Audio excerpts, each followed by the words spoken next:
I'm Mary White, the co-chair of WEAD with co-chair Manoush Zumuradindia, who is also our host and working on the computers. Thank you for coming to this very special event to honor and celebrate Susan Leibovitz Steinman and 25 years of WEAD.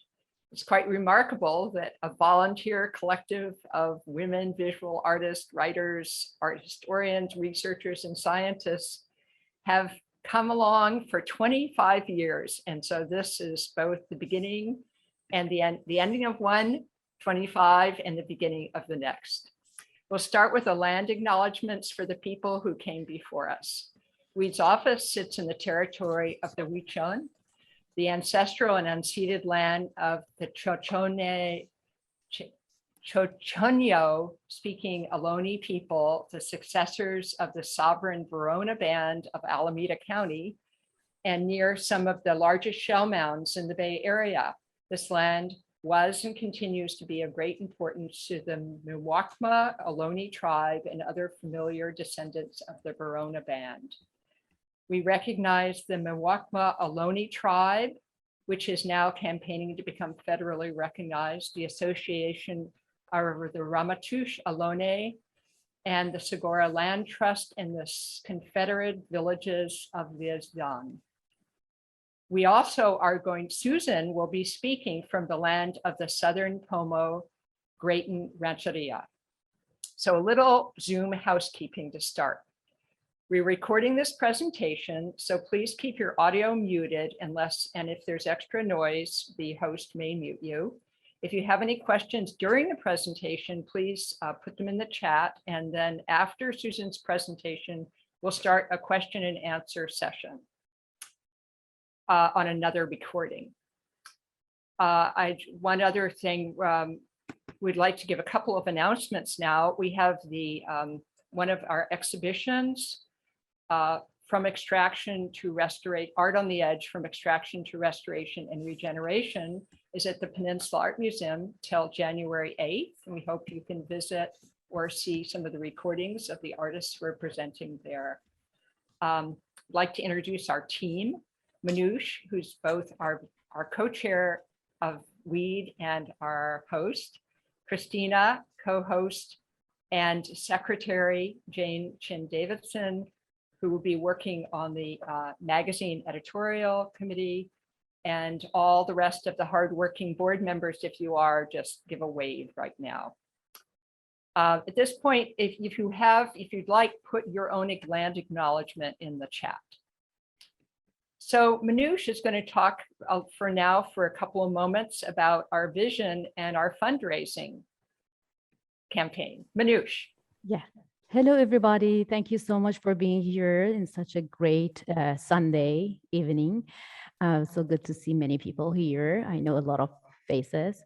I just wanted to thank you all to support this time after 25 years. Without your help, your support would have not been working and happening.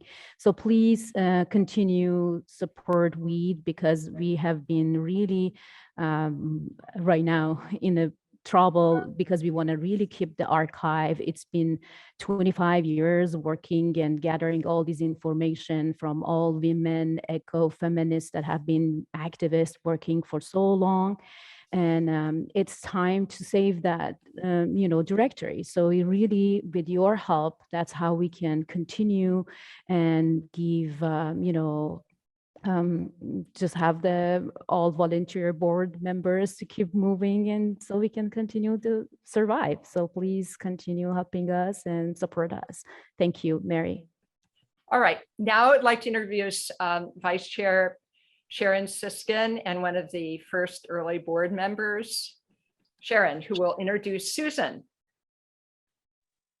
Hi, everyone. Thank you for coming. Susan Leibovitz Steinman is an international conceptual, eco-feminist, social sculptor, and a cherished community-based activist eco-artist. She's the co-founder of WEAD with Joe Hanson and Estelle Akamine in 1996. WEAD, W-E-A-D, is an acronym originally for Women Environmental Artists Directory, and it's grown to better reflect our work, Women Eco Artists Dialogue. Susan is a visionary who guided WEAD's evolution from producing our paper directory to hosting an online directory and magazine for WEAD to become the global educational networking resource that it is today. Under Susan's direction, WEAD has grown far beyond the original online directory, though it remains at the core of our mission. Susan is an artist who creates large-scale green artscapes, public installations involving multiple stakeholder participation to address ecological, social, economic, and community voice need. Exhibited globally, this art models public and personal ecological strategies, organic gardens, slow food, community revitalization, native plants, natural assets, conservation, and even green tourism. Concurrently, she produces museum and gallery work in multiple media using salvage and organic materials. Based in Northern California, she is an itinerant social sculptor who travels globally to create street front, temporal, improvisational, and performative artworks. Her EOE projects, Equal Opportunity Eating, model low-cost green techniques and social strategies on public land for public use. For food rights, natural asset protection, bioremediation, ecological revitalization, and tourism for clean local survival. Susan is a prominent lecturer and writer, contributing to several books, including the extensive compendium of socially engaged artists and Suzanne Lacey's Mapping the Terrain, New Genre Public Art. She's the founder of WEAD magazine and has brilliantly served as its senior editor. Additionally, Susan is one of the first artists in residence at Recology, San Francisco.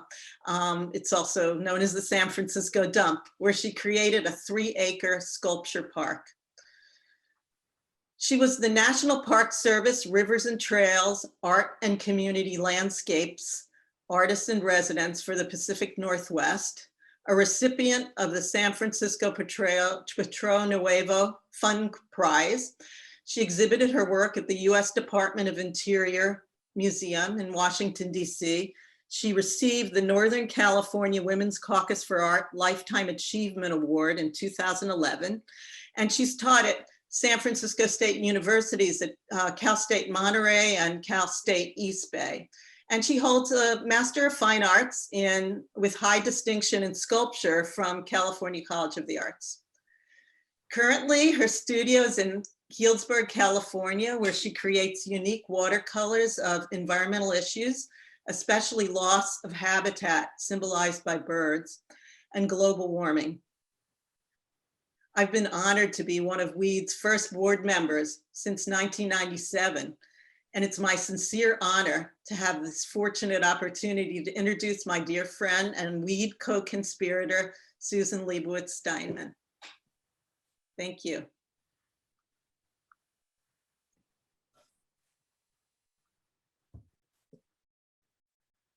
Susan, you're on mute. Muted.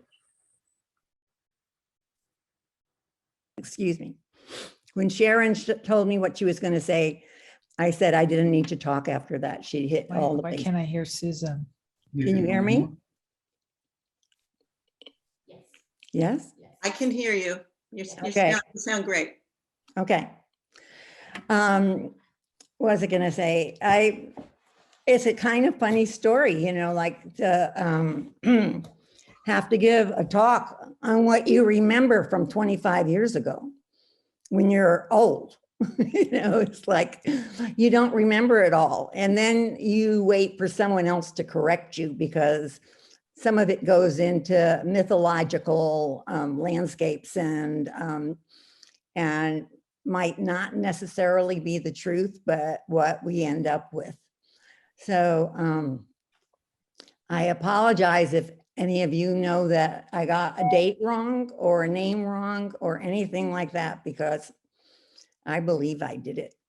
Anyways, I'm really humbled and surprised by this honor. And as you all know, I, for many years, put in 24/7 for WEAD because I really believe in its mission statement. And I have worked really hard to press the board for keeping itself global and not US centric, because we have a lot to learn from the rest of the world. And we need to make alliances and friendships, you know, and work on projects with other people of other nationalities around the globe. And when I go away, that's my fondest wish, that it keeps, you know, keeps going the way it's going. This last year has been fantastic. A whole new group, old group, new group of women took over, and they did so much programming, like I was astounded. I said, if I knew you were going to do this much work, I would have left a year or two ago. But I'm really proud of everybody because the programming is fantastic. So I'm going to start my slideshow and hope that I pick the right slideshow. Yep. Manusha is going to help me. First, you have to What do I have to do? first share here. Click on this. And now is this one right? Uh-huh.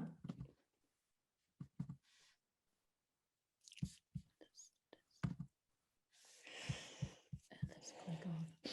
I took This one says advantage. the- What? Go ahead. I took advantage of this invitation to be a little bit self-centric. And I just wanted to share my antecedents and let everybody know that I didn't, like pop off of a shell in the water, like in the Renaissance paintings, that I come from a long line of really strong, intense, smart women. And I don't know if you can see this picture because it's being blocked mostly. Whoops, I'm gonna go back one. This is my grandmother, Rachel Adler Stove. She's blind, but she knows every inch of her house, and she's still she has passed now, but at the time she was still sewing and still planting a garden in the backyard. And as you can tell by the Ajax on the stove, she keeps her house clean. But Rachel is most important to me as a role model, because when she was 14, she left her family in Romania and walked all the way to a port in Germany and got on steerage by herself, and came to New York, where relatives met her. And she was fearless. And she was definitely the matriarch of that family.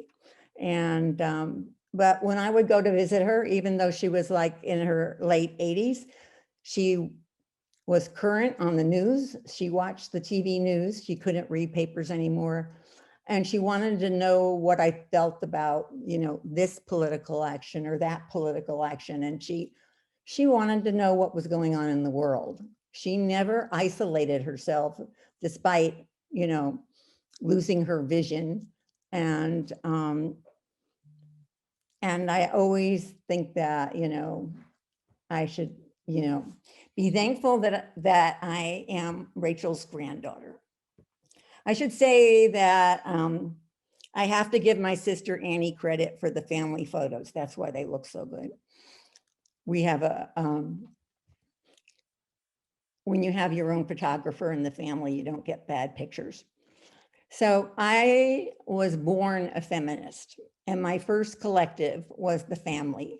I have worked in many collectives and many collaborations, and I believe strongly that by working together, we make work that is better and speaks to more people and more voices instead of just our own voice.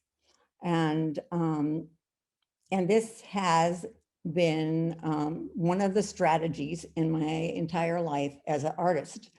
You know, even I'm going to go forward. This is my father, Sam, who was in the Air Force. So we lived all over the country, including Alaska, which I loved the best. And my mother was a modern dancer, and she would go to PTA meetings in her leotard, thereby thoroughly embarrassing us all. And it took a long time for us to grow up and get older and realize that we were really proud of her. You know, she was different and she didn't care. And she always said, and my father always said it too, you can do anything you want as long as you work hard at it. And they were both workaholics. And unfortunately, they passed that down to all their children. Every single one of them is a workaholic, and I love them. I'm one of 6 children. This is a picture in 1972 when McGovern was trying to be president. And I just came back, Arnie and I came back from a 1.5 years of living in Europe in a Volkswagen van. And I'm pregnant with my first daughter, Jennifer. I thought for just laughs, I would show you this picture. I found it when I was looking through the pictures, and I look like I'm like, you know, I don't know what, a deer in the headlight. I am stunned. And that's Arnie, believe it or not. You know, we're both 21 years old, and he was racing cars, and we had moved to California. And so I was part of the pit crew. I became, okay, what did I do first? My undergraduate degree was in journalism, which has really been good for me through my whole career. I find that many young artists don't know how to write about their own work, and that it's a really important skill. And it allowed me to have my own magazine when I wanted one. You know, it said, I decided, you know, we have this, you know, online site, and it needs a magazine. And I've always wanted to be the editor of a magazine. So thus the magazine was born. And here, I think I'm pregnant with my second daughter. Hi, Megan. So this is my family as they start to get older and start to have children and start to multiply. You know, not everybody had 1 child or 2 children, as you can tell. That, you know, whenever I talk to them about, you know, the birth rate, they would always say, oh, Susan, we know you don't mean us. But, you know, I did mean them, but, you know, they're brothers and sisters, so you can't say too much. But this is the picture that I really wanted to show the most. This is my nephews and nieces, the offspring of my brothers and sisters, and they give me hope for the future. I mean, they're all so bright and so focused and so wanting to do things on a social justice, environmental justice level that I couldn't be prouder of them. You know, my one niece down here is in her freshman year of Stanford and her 4th or 5th year of, you know, working for, I think it's NASA. And she's done computer studies of the mangroves as a way to tell if global warming is destroying that part of the world. Maybe you'll remember that the Harrisons did a mangrove project way back in the beginning of their work. But this is, then they were using the mangroves as a place where people could, instead of taking the trees out, where they could work and have food and sustenance and be self-sustaining. But this is a whole different study, that the mangroves are dying, and they're dying because of global warming. And, here she is, 17 years old, and, on the top of the research.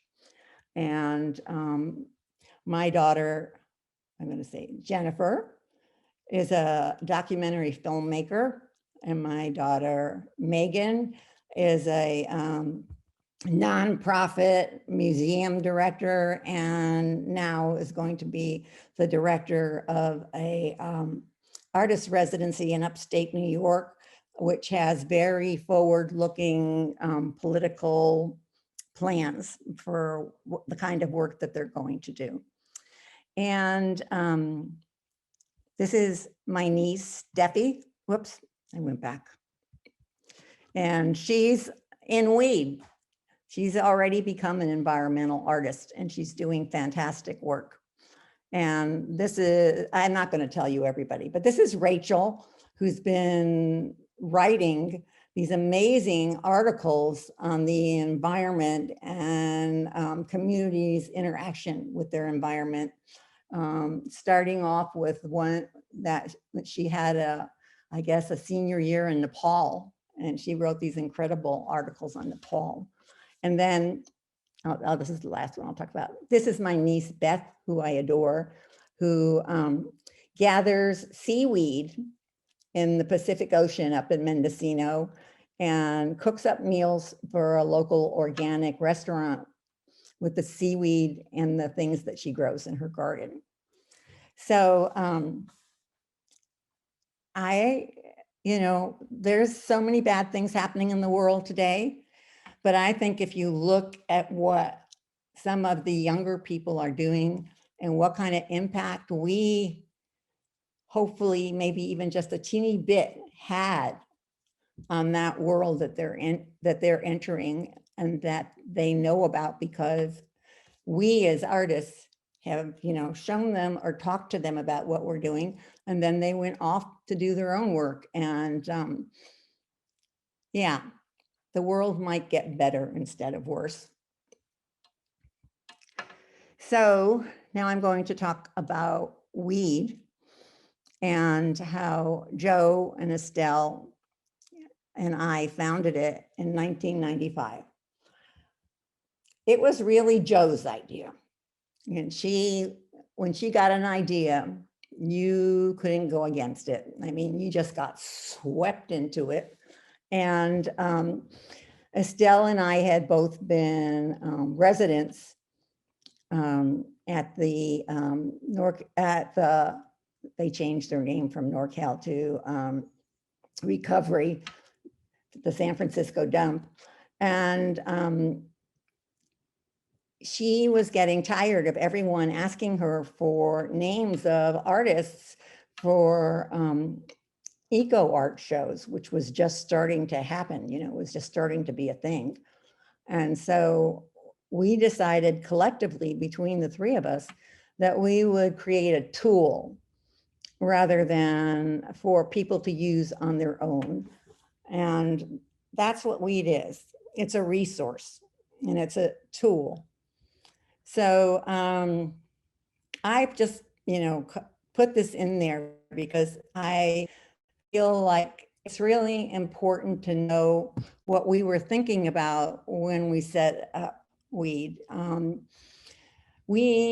Because we get some flack from people that say, oh, why don't you screen people? Why don't you jury people? But that's not who we are. We want to be very inclusive and not exclusive in any way, shape, or form. We want the work to be based on concepts and strategies, and we don't care what material it's in. We don't care if it's like, you know, a swamp sculpture or installation, or if it's, you know, an oil painting. It's what is it about? What is it telling us? You know, how is it informing us about our world? And then when we were, you know, putting the directory together, it was really important that we let the artists talk in their own voice. You know, I would have had the ability, and so would Joe, because Joe had a background in journalism too. You know, we could have written up little blurbs for people, but that's not what the directory is. The directory is a resource where artists can join in and they can write in their own voice. And we might edit what they wrote a little bit for better English so people can understand them. But, you know, basically we do not, it's really important to not destroy the voice of the artist. And the other thing is that we keep getting asked to, you know, define ecofeminism or eco art. And we don't do that. We individually probably do it a lot. But for WEAD, we don't want to subscribe to just one definition of it, because, you know, everyone has a different definition, and in different cultures, people think of it differently. And so we want to celebrate a spectrum of differences under the colorful collective umbrella that's called ecofeminist art. So here women speak in their own voices, define their own work, and map its place in the world. Together we work towards a just, sane, healthy world. Oops, I'm going in the wrong direction again. So you want to know how it all came together. I am a great believer in synchronicity, but I also think that synchronicity has to do with paying attention to what's happening around you and then taking advantage of it in a positive way, you know, not in a destructive way that causes any harm. But if something is going by your field of vision and it has great possibilities, you know, you don't ignore it. You just go straight for it and see what'll happen. It's a lot of hard work, and it's about networking, and it's about being ambitious. There is nothing wrong with a woman being ambitious, especially with the state of the world that we're living in. Women need to be more ambitious than they are to make, you know, real changes in what's happening around us. So it's more hard work, and then plain good luck. Good luck ties into synchronicity. So I did I show you the picture of me as a potter? I can't remember. Nope, I don't know. Anyways, it's not important. I was a social worker in the Bronx, and I was, and also in Oakland, and I was a journal editor and a reporter. And then I needed, whenever things got, you know, out of whack, I always took an art class. It was my, you know, saving, you know, self-remedy to take an art class. So I took an art class at CCAC, California College of Arts and Crafts. And I met two people who were really influential. And that is, this is a long story, but this is how WEAD came to be. And that's what I'm talking about, is the synchronicity and the networking and then luck, where how these things cross over each other. And so Liz Scher and Bella Feldman, you know, took me under their wings so that I could be a sculpture major for MFA. And I originally tried to work with another famous artist in the ceramics department, but it didn't work out for obvious reasons.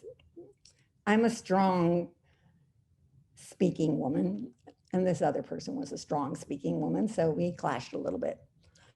So anyways, the last year of my graduate school, Suzanne Lacey came and became the Dean of Fine Arts. Now that's the synchronicity and playing good luck. She had designed this program called City Sites. I don't know if any of you went to any of the programs, but they were astounding. No one in Oakland and California College of Arts had seen a program like this before, because she had 10 artists from around the country come into Oakland, and they gave lectures and did workshops in the areas of their expertise. Like the Harrisons did a project down along the waterfront, and Merle Euclides did a project at the waste dump in Alameda County. And she needed a student to be an assistant on this project. And you were supposed to get, you know, like whatever the student money is, gets paid. So I just knocked on her door and went in and said I would do it for free. And I now know Suzanne very well. And that was the special lucky words, doing it for free. Because in this kind of work, we never have a good enough budget, you know? And it's not about the money. It's like, you know, taking advantage of what you have, what's there, and making it work the best for you. So because of City Sites, and I worked with Merle and I worked with the Harrisons, and I got to meet Alan Caprow and Adrian Piper, and, you know, and many more, like people who became very influential in my life, because I was getting ready to graduate and I'd already been a production potter, and I knew what it was like if you were a production artist, and I didn't want to go that way, and I didn't want to go into galleries. I wanted to do something that was, you know, interesting and worthwhile. So here I found a whole group of people that were doing things that were really interesting and completely worthwhile and fascinating. And I had never met people like this before. So I can say that the day that I met Merle and the Harrisons is the day that I became an eco artist, because I didn't even know there was such a thing as an eco artist in 1998. So I became one really quickly. So I assisted Suzanne on several other projects. We went to Finland to do a project called The Road of Borders and Poems. I hope I said that right. Anyways, it's so funny where technology is, because now we take it for granted that I can talk to you anywhere in the world, but then you couldn't. And there was this machine that was called a fax machine. Most of us had never seen one before. And so we were having this, you know, up to the minute, you know, written conversations with the artists in Finland because of this fax machine. And, you know, and we were just, you know, it was an amazing tool. So one of the people that Suzanne introduced me to happened to be Joe Hanson. And we just met at a coffee shop on College Avenue, you know, to, you know, chat and have a cup of coffee. And Joe and I got along, you know, very well. And I found out that at one point, Suzanne had even lived with Joe when she was doing a project in San Francisco. So they were really close. And at that same time, Joe who had been on the San Francisco Art Commission and was really well known for her I can't say the word. She was the champion of artists on the Art Commission. She always took the artist side. And so she was in touch with Recology, the San Francisco dump, and she persuaded them to found an artist in residency program where you got a studio, you got a stipend, and you got all the material you could possibly have. And when I got, excuse me, I don't know, I'm losing my voice here. When I got to be one of the artists in residence, I really felt like I died and went to heaven. I mean, I had a huge studio. I didn't have to pay rent, had all the materials that I needed and access to, you know, the community, which was important. And Estelle Akamine was another, let me go back again. Oh, this is a picture I put in of Suzanne that I like. She's a great one with maps and plotting out things. Where am I? So Estelle was also one of the first artists there. And she makes these outrageous costumes. And I kept looking for a picture of her to put in this and I couldn't find one. I had never done an outside piece. And that was my goal. Be allowed to do outdoor, outside, you know, installation. So the Recology staff walked me up to the top of the hill and said, here's 3 acres. Can you do something with it? You know, and I had never worked outside before. I mean, I didn't know about scale. I didn't know about, you know, the repercussions of, you know, what would happen if you did the, you know, something that upset the neighbors next door. So it was a perfect learning experience for me. So I designed a 3-acre drought tolerant garden. And I worked with, you know, local students and the Recology employees. And it was my first large outdoor installation. And after that, anything under 3 acres was just too small. So Suzanne went on to write Mapping the Terrain in 1995. And she asked me to write the compendium. So this is another, you know, I really scored on the networking basis, writing this compendium. I had to write to every single one of these artists who were doing the most amazing eco and social justice work in the country, and write up an entry for them with, you know, with 2 pieces of art, one from 20 years ago, 20 years prior, and one current. That was the criteria, that they still had to be working and they had to have started 20 years before. So if you haven't read Mapping the Terrain, I'd say shame on you. It's like, you know, it is, to me, it's like the Bible. You know, you would think that by now it would be out of date, but I recently reread it and it is not out of date. And I think that the compendium was very important for students and upcoming new eco and social justice artists to find out that people had already been doing this work for 20 years, you know, and making great strides. And they had strategies, you know, for how they were working that you could learn from if you looked at their work carefully.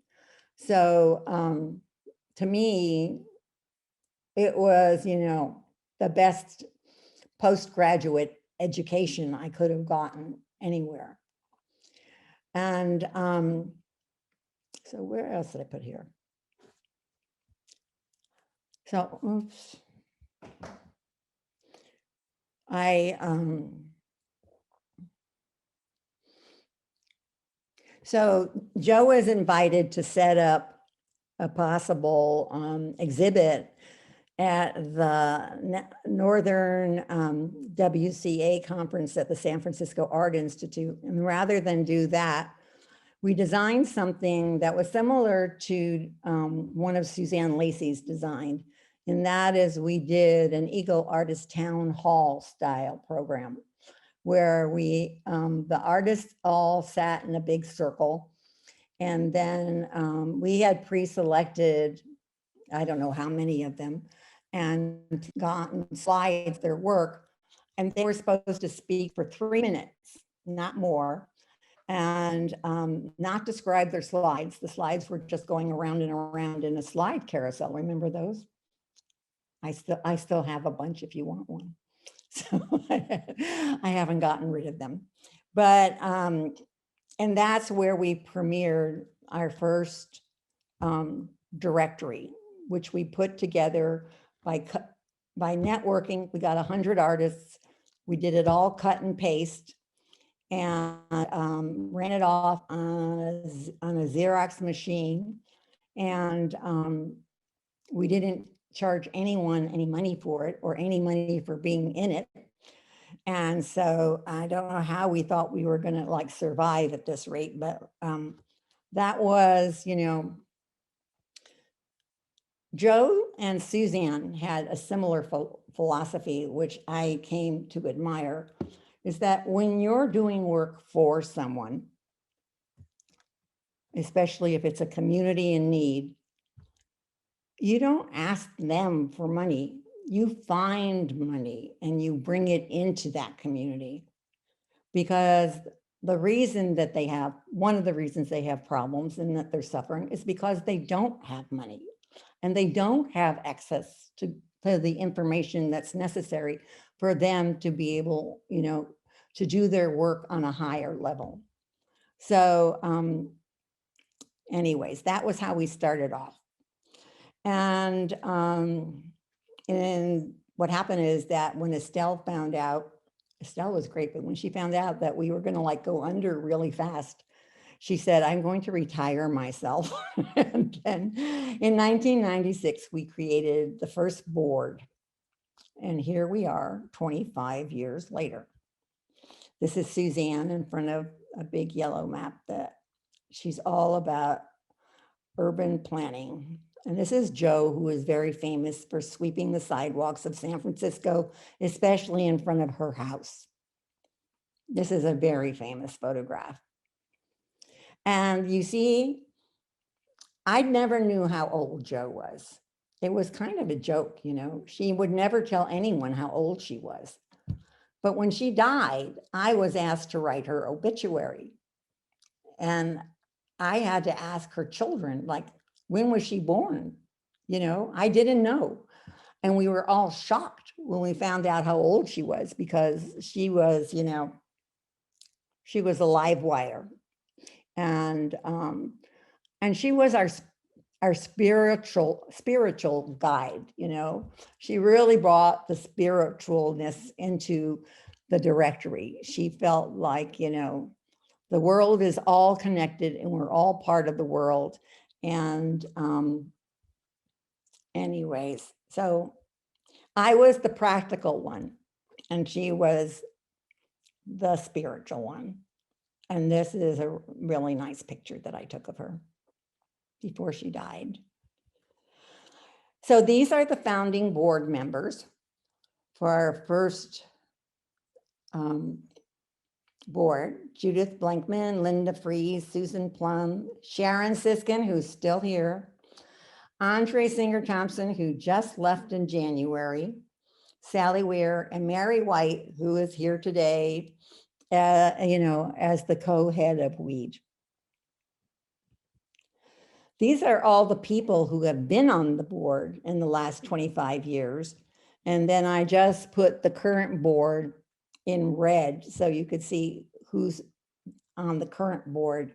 But I think that they're really an astounding group of women. And we were really lucky to have each person come in, and they each brought different skills with them and new ideas with them, so that we rarely got bogged down, because, you know, we'd get in a new board member and they'd say, well, why don't you do this? Or why don't you do that? And we said, well, we never thought of that. And this wonderful picture, I think you set it up, Manoush, was taken at an exhibit that was curated by Patricia Watts in Marin County. And these are all the board members that were there for this opening. I think I'm cutting someone off here, I don't know. And I just love this picture. And some of the people in the picture are no longer with us, so it's even more poignant. As I get older, I'm losing more and more people, so it's kind of sad, but it's okay. I'm a believer in compost. So if you believe in compost, nothing ever goes away. It just turns back into soil. So we did a bunch of outreach brochures and postcards, because we didn't know, when we went to conferences or we went to exhibits, we'd leave a pile of them on the table. And this one, you know, it would have cost a lot of money to do this, but Mary's roommate at the time was someone who could print these for free. And he printed us, I don't know how many hundreds of them. And that is the way we got things done. So we never paid for the brochures, but we used them all the time. And then this is more cost effective. This was, you can see we've already changed the name from directory to dialogue.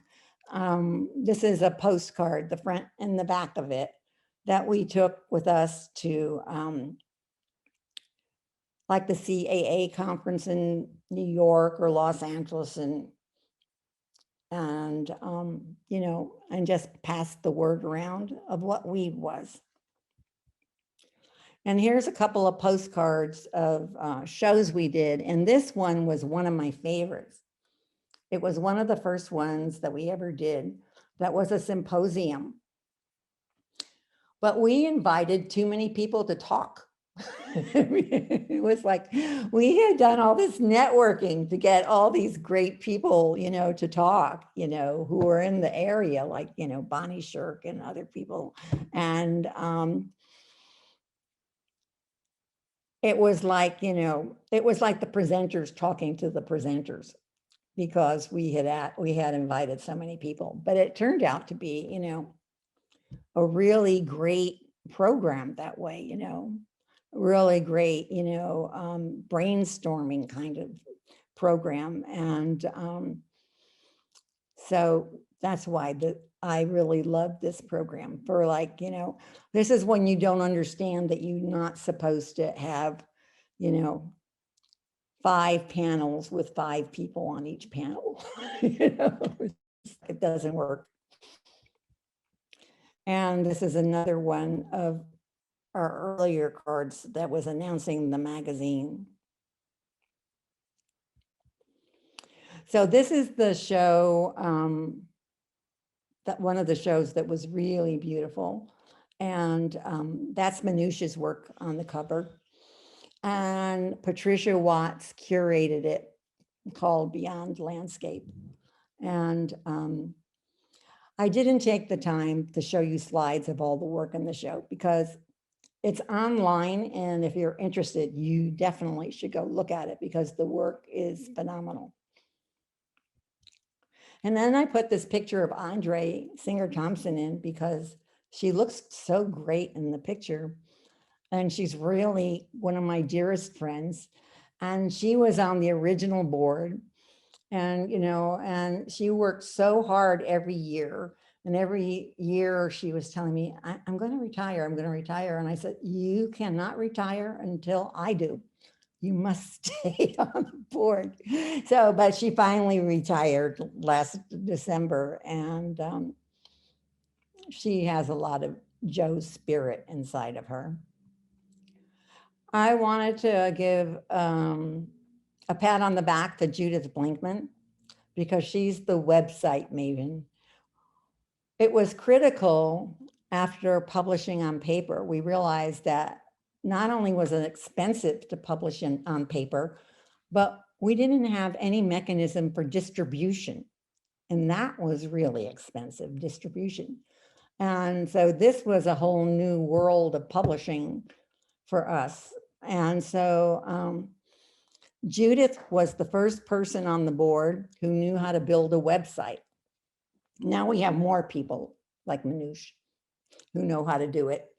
But we wouldn't have a website like we do today if it wasn't for all the volunteer hours, like 3 years worth of hours that Judith Blinkman put into it. And this is the last project that I worked on. And if you haven't seen it, you really should look at it.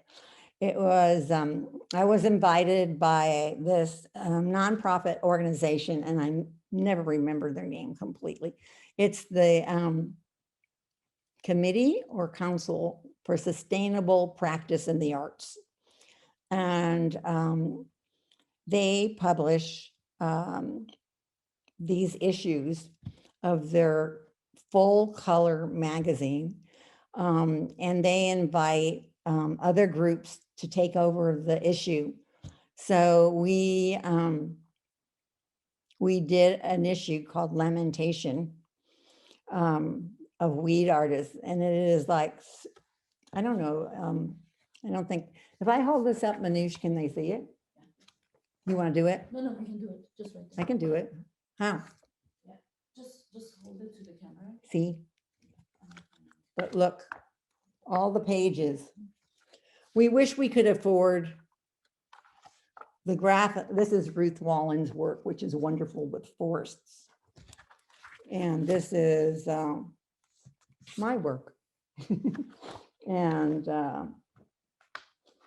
this is Nancy Bleck, who works with a witnessing project in Vancouver for the Coast Salish unceded territories. They don't, no one pays attention to them, but if an artist makes a project about it, all of a sudden it's in the limelight. And that's what artists do best.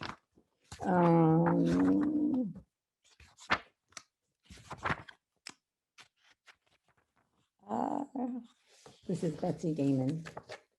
But what was great about doing this is that we have a group of people that are our standard friends that show up for everything. But all of a sudden, we started meeting younger people. Can you imagine that? Younger people who are doing fabulous work. This is an Australian artist named Lynn Mosen. And she was doing this boobscape work with having to do with, you know, being against the dairy industry. I'm going to talk about my own work for you know, another part of this. And you should warn me if I'm going over, because you know me, I just talk and talk and talk. I like to talk. And so, and what I'm going to show you is not a chronological list of my projects. I'm more interested in the strategies for survival and how people develop work that is strategic. And so what I'm showing you now is some word drawings, paintings I did on the wall at the American University Museum in Washington, DC.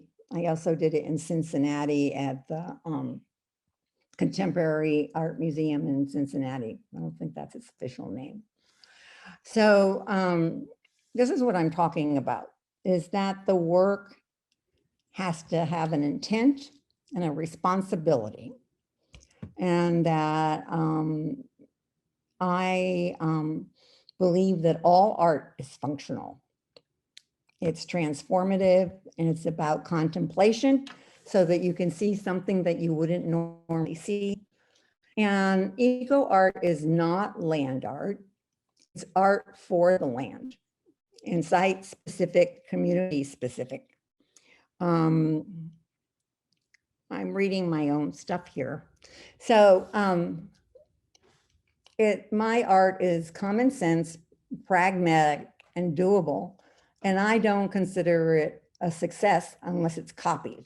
I'm not one of those artists that says, you know, this is mine, you can't copy it. The whole idea is the dissemination of information and spreading the word, you know. So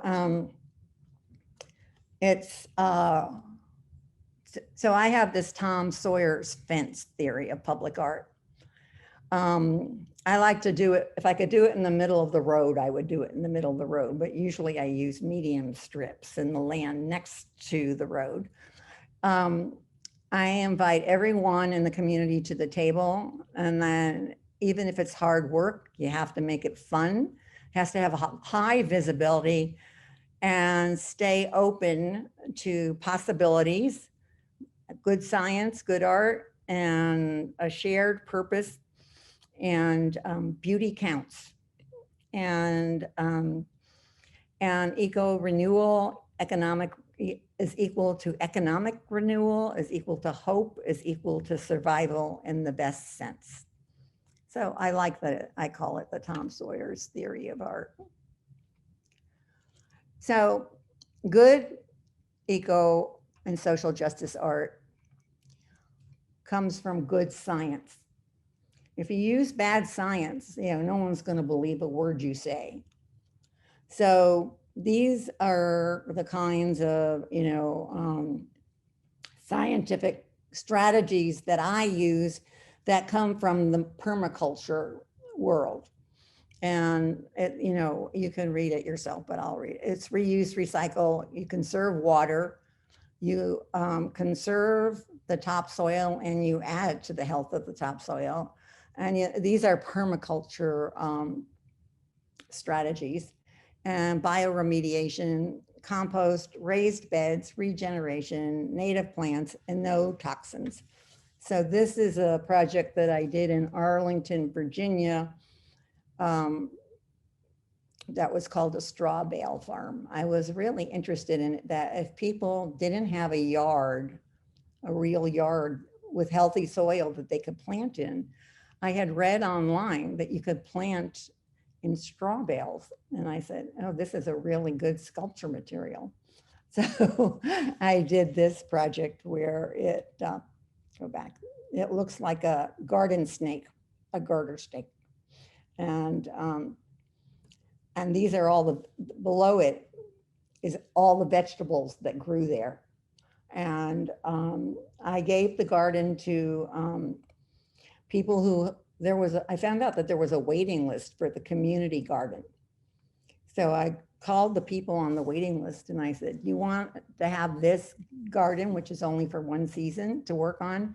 And I got, you know, 4 families, you know, some of them single people, but some families run over.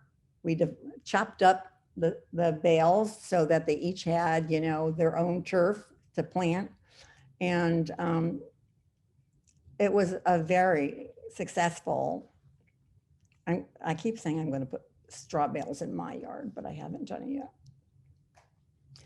So this is going back to the residency at, used to be NorCal Sanitary Fill Company and is now Recology.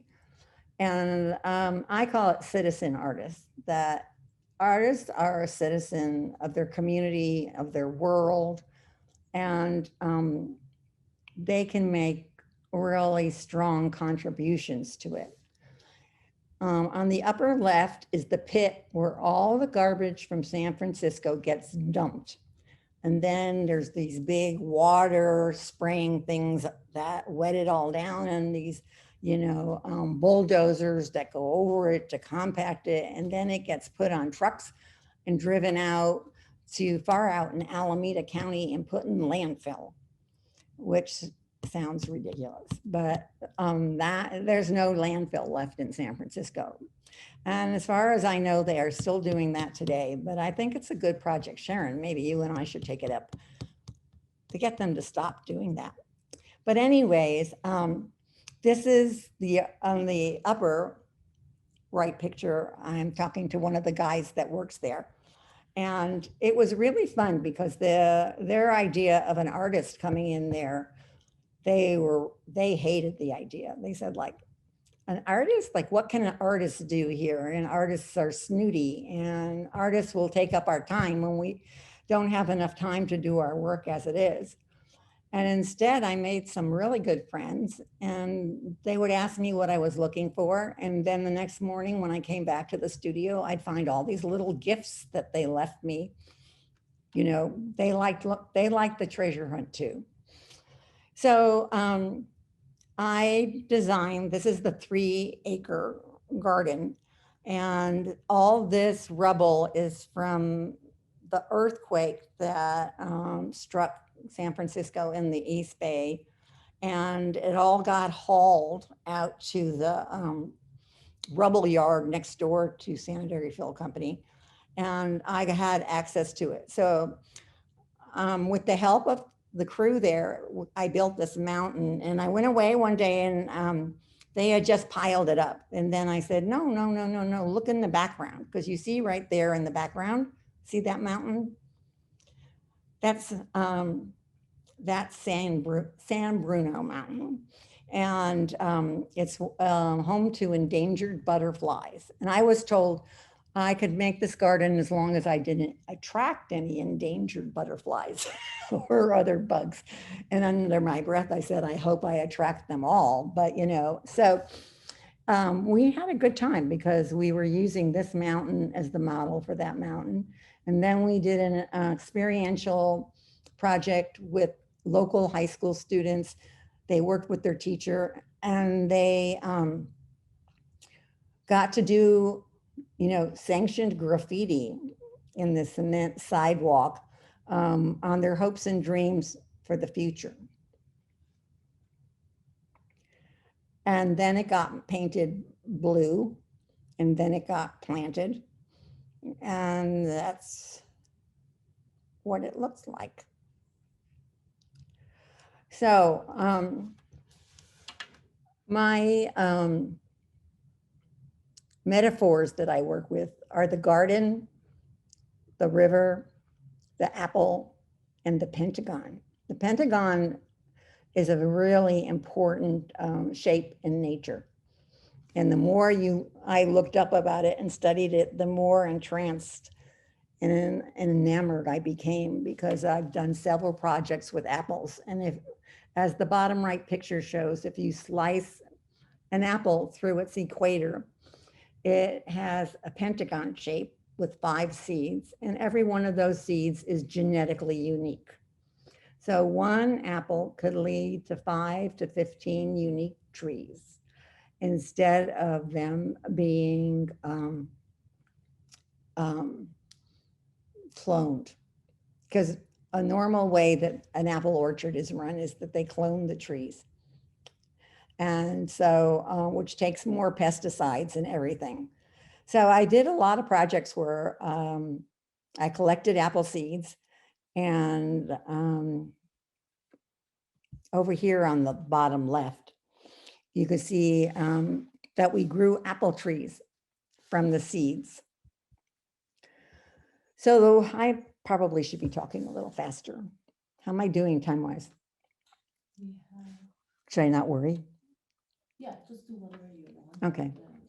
So these are pictures from Appalachia, where I worked on a project with Suzanne Lacey and a Okinawan artist, Yutaka Kobayashi.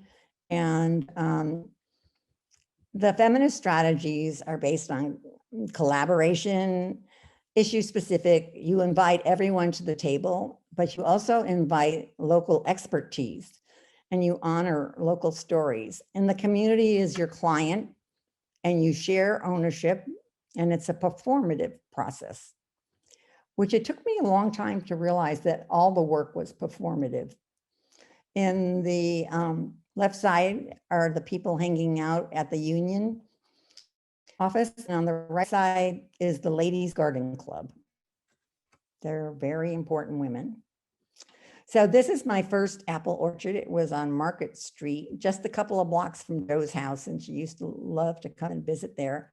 And I worked with students who lived in the neighborhood, but I had another artist who lived in the neighborhood be their teacher, and paid that artist part of my grant money, and the students got part of my grant money. So everyone got paid who worked on the project.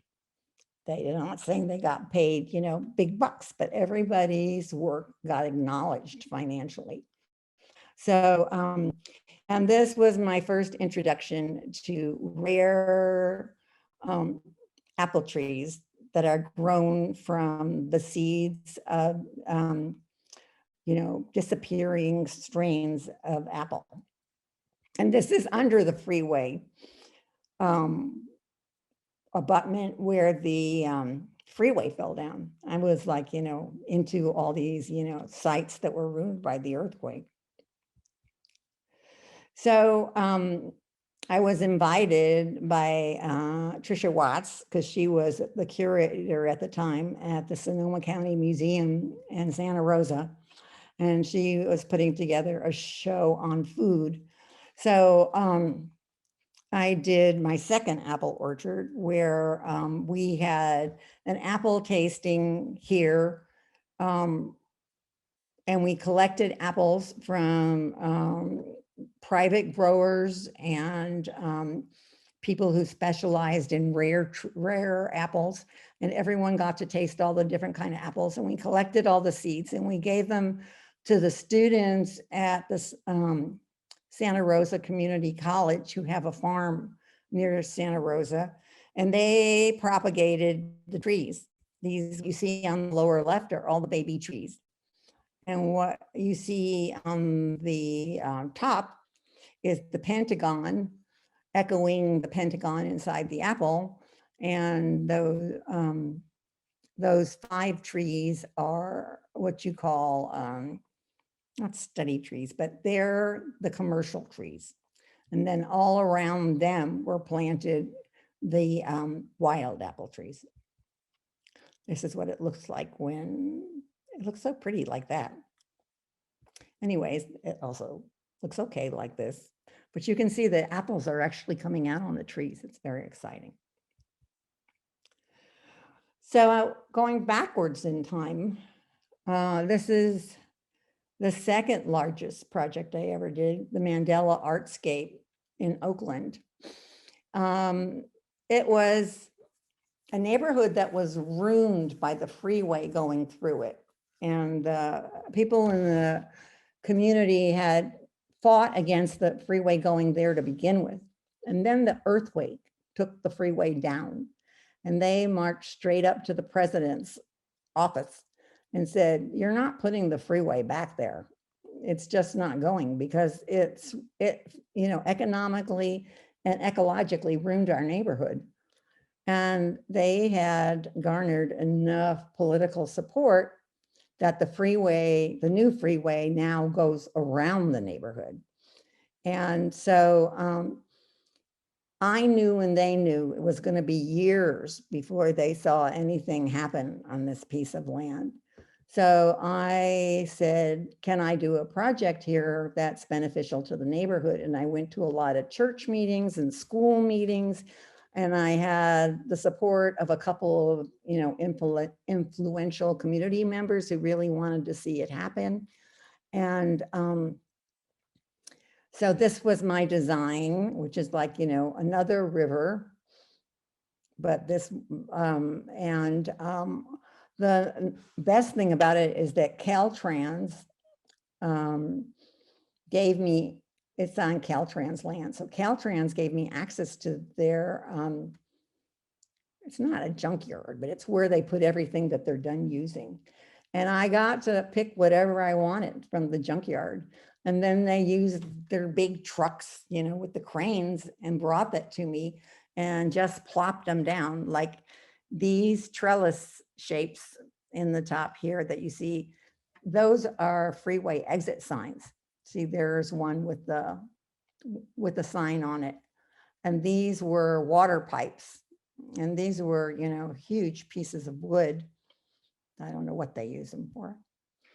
But everyone on this project got paid, and they got a class from in organic landscaping from a junior college, which has a very good program, but it's up in the hills. So I said, you know, people in the flats, they don't have the money to go up. I mean, your class might be affordable, but they can't afford to get to your class. So why don't you come down and teach the class in the flats? So I got them to actually teach a class in the flats, and everybody got a certificate at the end of the class that said that they had passed, you know, a landscaping course, which supposedly was going to help them in the future to get jobs, we hope. And so this is what it looked like from the air. And we planted all California natives. And we had a lot of good, you know, community parties there. I mean, the community really used it as a meeting place and a gathering place, which is the best possible thing that can happen with a work like this. And so one of the things that I really believe in is that public land should be for public use. And so you can see, if you look up the rest of the picture here, how everything is empty and cleared because this is where the freeway was. So I think this was another 3-acre section. I don't know. But anyways, best people I ever worked with. I love the people in this neighborhood. And I hired this woman, Kathy, to be the teacher on 2 of my projects, because I felt like it was important that someone from the neighborhood be the teacher and not me, because all kinds of difficulties can arise, which is not worth going into. But anyways, the other thing is there's plenty of unused private land that can be borrowed. And that's the story of Gardens to Go. We couldn't find any land for a garden. So there was this one empty lot that was triangular shaped, and we got a contract with the man who owned it to plant a community garden there called Gardens to Go, meaning that if people needed to move it, they could move it. So this is One Straw Revolution in Cincinnati, and it goes to the idea of street front and transparent. And it's a garden that's the 3 sisters, which I'm going to remember now, squash,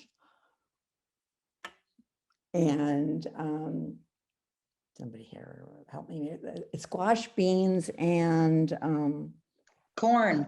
corn. Thank you. Who said corn? Good person. Vicky. Oh, hi, Vicky. You should know. You should I know. do. Yeah, anyways, it's and then I use these old French windows with good soil so that, you know, people visiting the site could, you know, see the roots going down into the soil and the worms, you know, aerating the soil. And it was, I should tell you that this land is the Federal Reserve Bank's garden. And how we got permission to use it is a testimony, I think, to Amy Lipton and, no, I'm going to forget the other curator's name, because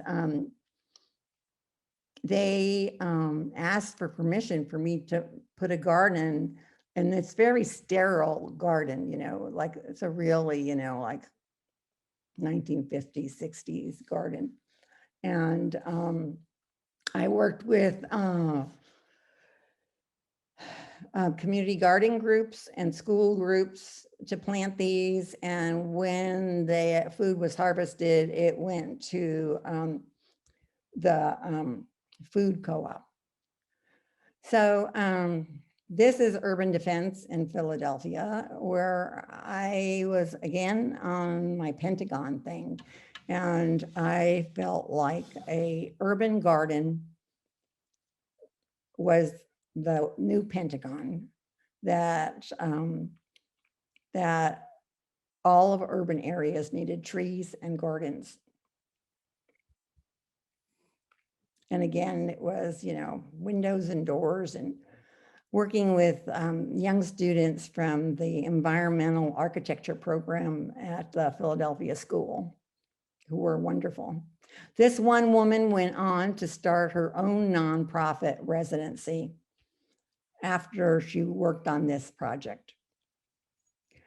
So I came up with this idea for equal opportunity eating as a new constitutional amendment that, of course, I haven't tried. I should ask Aviva how to do it, since she knows how to go through the courts and everything.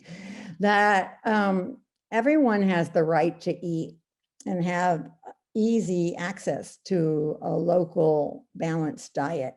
They have a right to breathe clean air, a right to participate in the eco-social, political, economic discussion, a right to sustain balanced life for all, and a right to reclaim degraded, misused public land for public use to grow food. And that's my new, it's actually a couple of years old now, constitutional amendment that I would like to see passed. I read a great story where someone in San Francisco is going along the streets and grafting fruit tree limbs onto non-bearing fruit trees, street trees. Did you hear anything like that, Sharon? I'm asking people. No.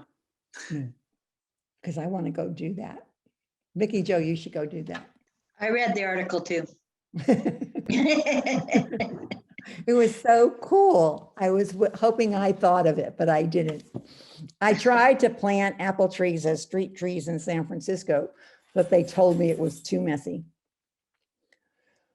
So this is Suzanne's and Yutaka's and my project in Appalachia.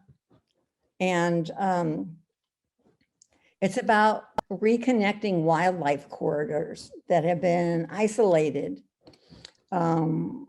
by human interference, and to develop ecotourism as an economic generator for people who have no jobs, and to clean the rivers because everything upstream affects downstream life, and to restore habitat and native plants and the health of all food sources so it becomes a human asset, beauty, pride, recreation, and green jobs. This is the town of Elkhorn City, Kentucky, where we worked for 5 to 6 years. We kept going back. I kept seeing buildings like this one that would make a great studio, but that wasn't the purpose of our visit. They had this waterfront site that was perfect for a riparian garden to catch the runoff from the hills and clean it before the water went into the river. That's what was going on here. And we knew that people were interested in it already because they put up this sign. Oh, we can't go back to that sign.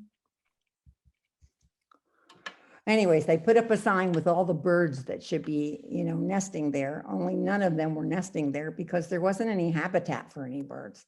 So we decided that we had to put in a habitat for the birds. So these are the regional problems that were facing them. And we had to develop, you know, a project around, like, what could we do to face these problems. So they had a lot of assets. They had stakeholders and wonderful natural resources, because the mountains were gorgeous, the river was gorgeous, and all of these people on the lower right are a community group that wants to make the city better, and they worked with us, all of them. But people already use the river for kayaking and camping, and we had to figure out how to keep it healthy. So we made a trail called the Elkhorn Walking Trail. No, it's called something else. Anyways, I'll find it. It'll be on another slide. That the river cut the town in half, but there were bridges. So it was, the idea was to connect the historical part of the town with the natural part of the town, and to put in a bird sanctuary park slash, you know, river cleaning park. Susan, are you thinking about the Blue Line Trail? Yeah, I just put it up. Okay, Is that Arnie? yes. Yes, I am thinking about the Blue Line Trail. Arnie went all the way to Elkhorn City and helped us install tiles. He had a great time, didn't you? Say yes. Yes, I did. It's Very memorable. Yes. So this is the Elkhorn City River Walk, the Blue Line Trail. And what we did was had a brilliant idea that you don't have to paint solid lines. If you're standing in one place and you look across the street or down 2 or 3 blocks and you see another patch of blue, you know that that connects the trail. So that's what we did. We went through the town and we painted a lot of things blue, but we even painted the bridge, which almost landed us in jail because the one cop came up and said, "Who gave you the permission to do that?" But it was okay. And we had community-wide collaboration, you know, with the committee, with the local committees, with the school kids came and did plantings. And then we had tile painting workshops and in the parking lot there. And, you know, they gave away, you know, hot dogs and other really healthy food for anyone who came to paint the tiles.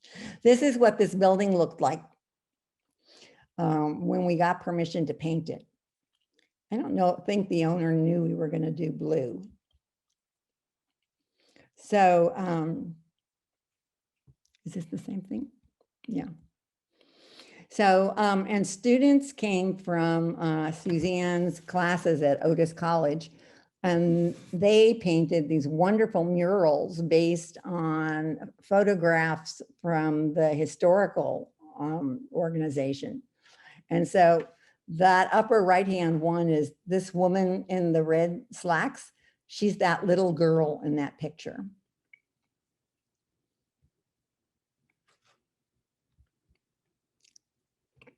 I keep going in the wrong direction.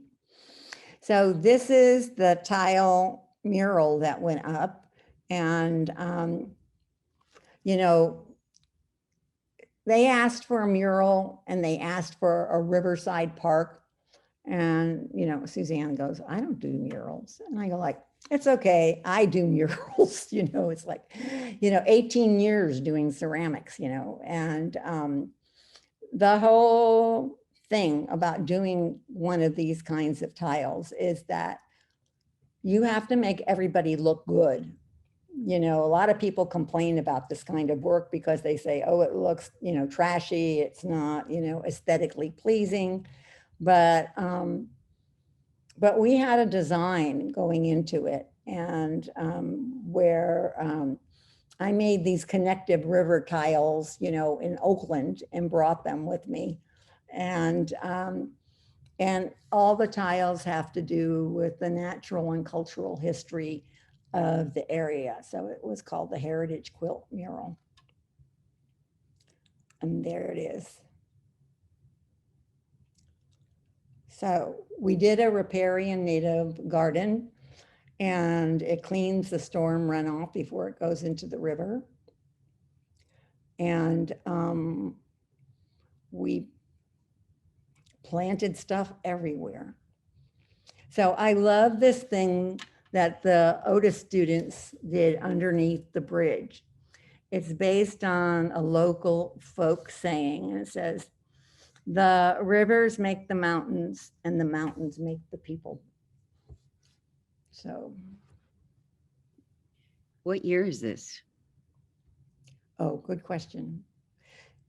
It's over 5 years from, we first went there in 2000, and we didn't get out of there till 2005, going on 2006. And we never asked the town for any money.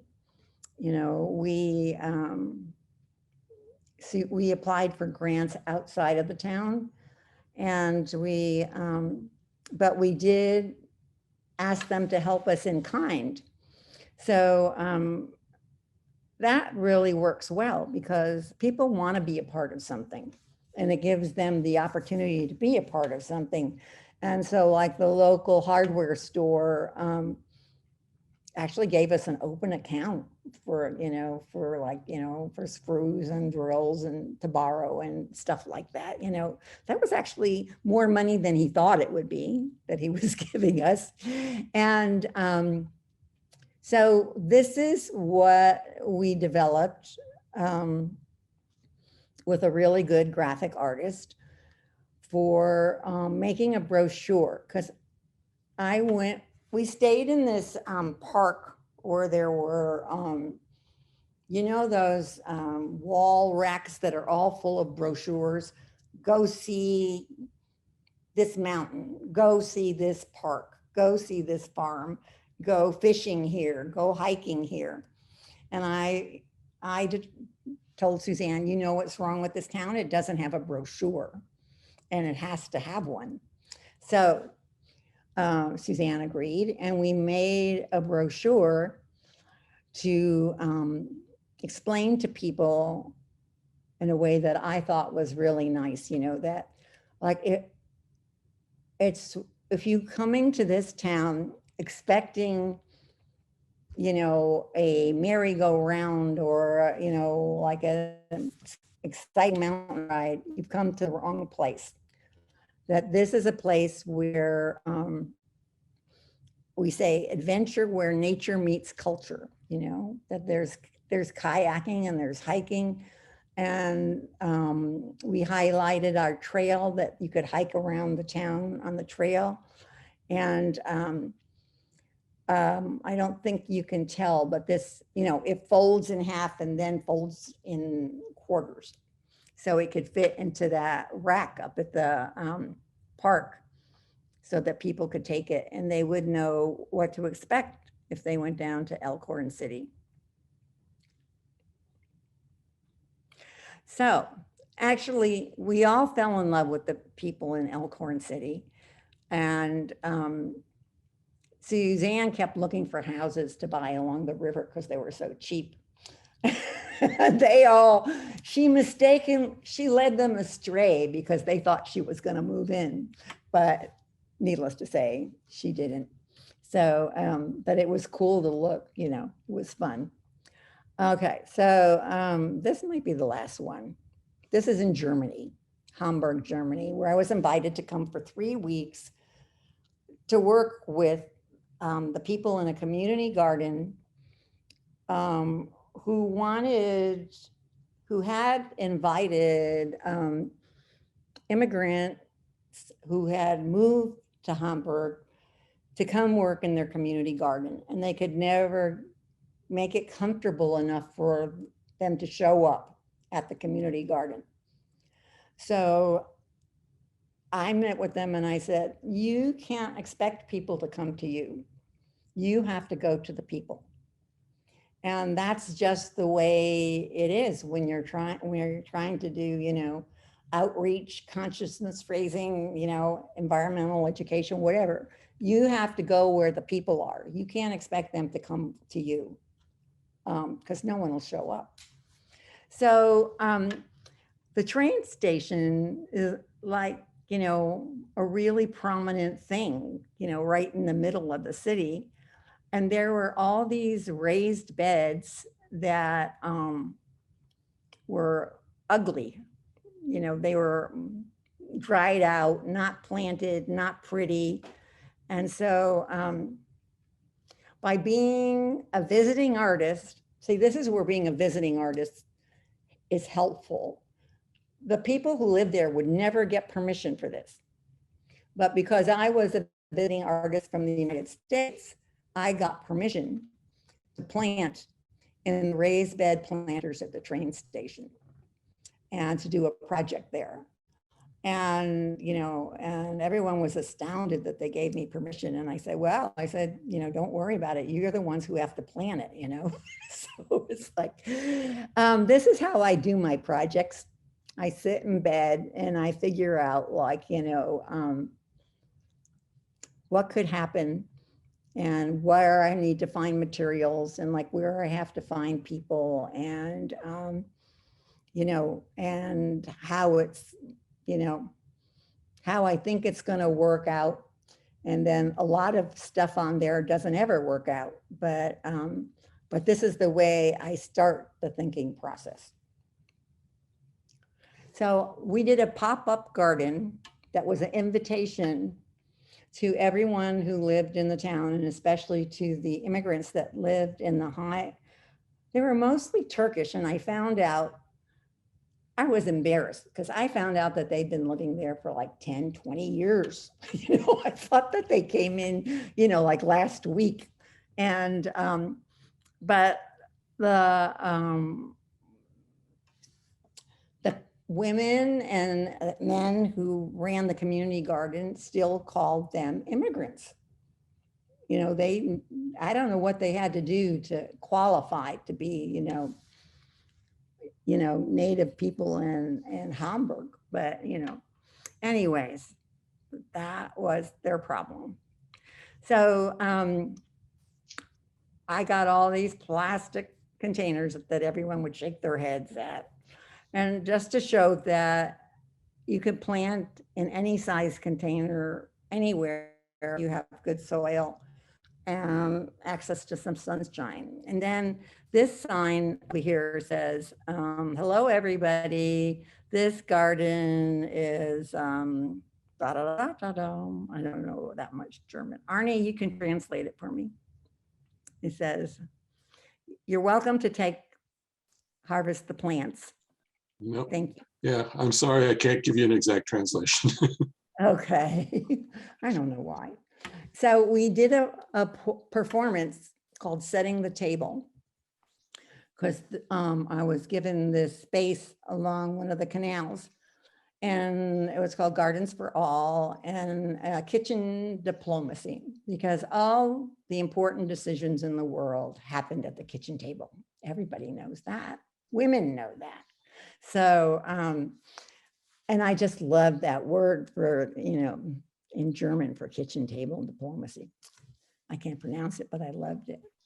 So I just went to the secondhand store and found tables and chairs and furniture. And these are the typical bags that people use instead of suitcases. And the people at the organic garden brought all parts of their crops and had a free tasting and get together for anyone who would show up, and we advertised it a lot, and people started talking to each other who normally didn't talk to each other. And it was a really great event, for very little money and very little outreach. It was like one of the better events that I have done. And then everybody showed up this is the Tom Sawyer effect here. We were in the middle of the train station planting vegetables and trees, and people would be walking by and they would be coming, they would stare, and then especially the kids, they, you know, grab their parents' arm and say, can't we do this? Can't we do this? And, you know, and of course, the women from the garden, I keep saying the women from the garden, because the women really were the leaders at the garden. You know, there were men, but they weren't the garden leaders. We should know that. So it was really wonderful. I mean, it was like, you know, everyone was planting. Oops, I went the wrong way again. So it's another way of taking back unused public land for public use, you know, and making the garden accessible to anyone who wants to work in it.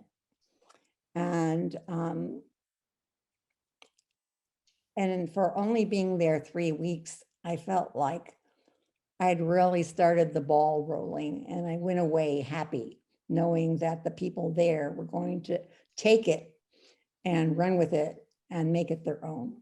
That's the best you could wish for. So this is my wrap up. So the beauty of this kind of approach is valuing nature and community through art. That art reinforces community building, raises community awareness, seeds new partnerships between diverse groups that otherwise would never talk to each other. Like in West Oakland, Caltrans was working with people in West Oakland, and people in West Oakland hated Caltrans, and the Caltrans people were afraid of the people in West Oakland. It was ridiculous, you know, but at the end, they all, you know, came together for the parties and the music and the meetings and the common space. And it was quite wonderful. And art can promote long-term sustainability, and it's an excellent tool for outreach, envisioning, connection, and it makes the invisible visible. And that is me. Oh no, there's one last thing. This was on the wall in Washington, D.C. In the end, it's all performance art. The rewards are in the dialogues, conversations, collected shared stories that can only happen working in public with and for the public. You saw me at the garden with the shovel out there working next door to everybody. And when I did the mandala, I went and I worked there every day. And, you know, and this one woman who I really liked a lot, became friends with, she said, you really, you know, I didn't understand that you were going to work too.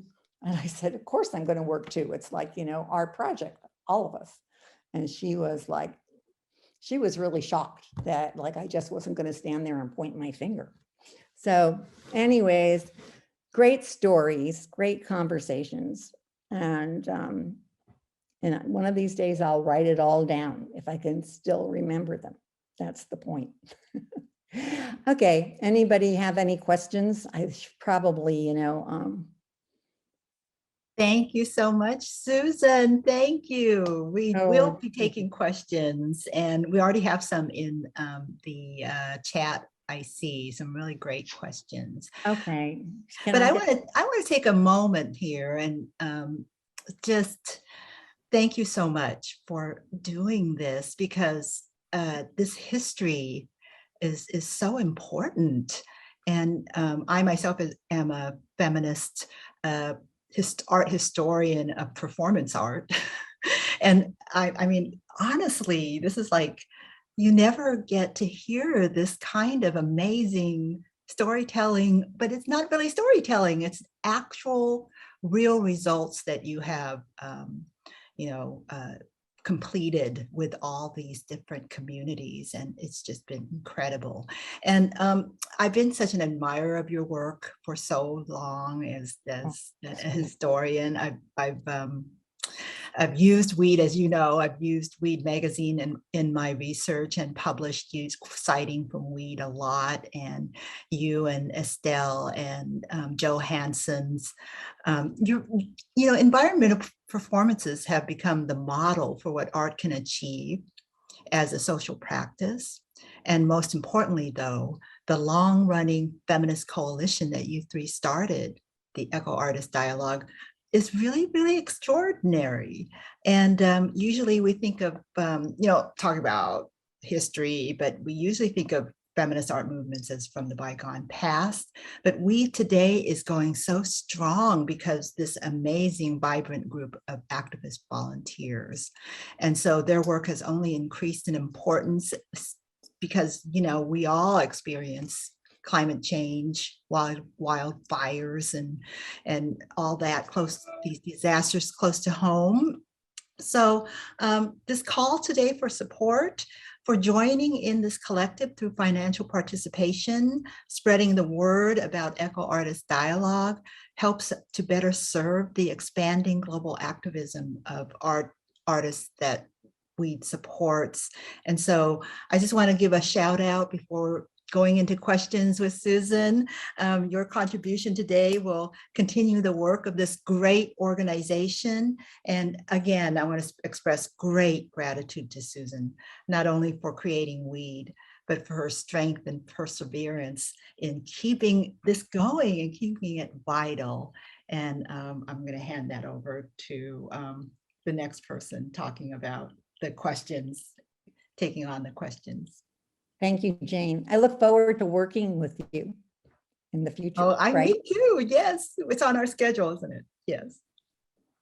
Well, thank you, Susan. So I think what we're going to do is we have a couple of little announcements, then we're going to close this recording and then open it up for questions for a second recording. Just two little announcements. Remember, there is a WEAD exhibition happening at the Peninsula Art Museum now till January 11th. If you are in the Tan Fran Shopping Center in San Bruno, California.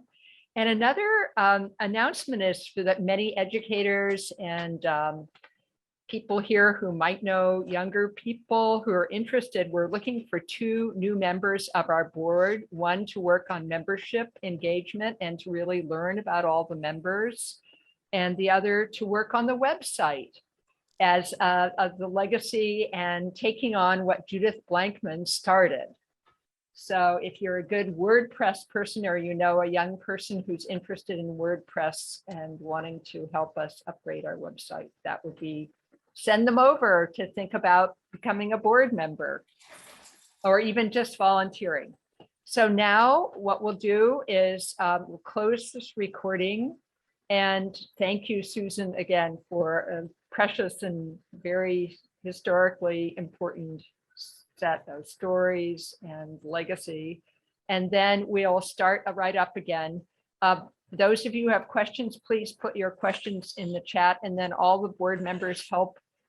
Let's moderate who's going the questions. Maybe Jane, you can read the questions and I'll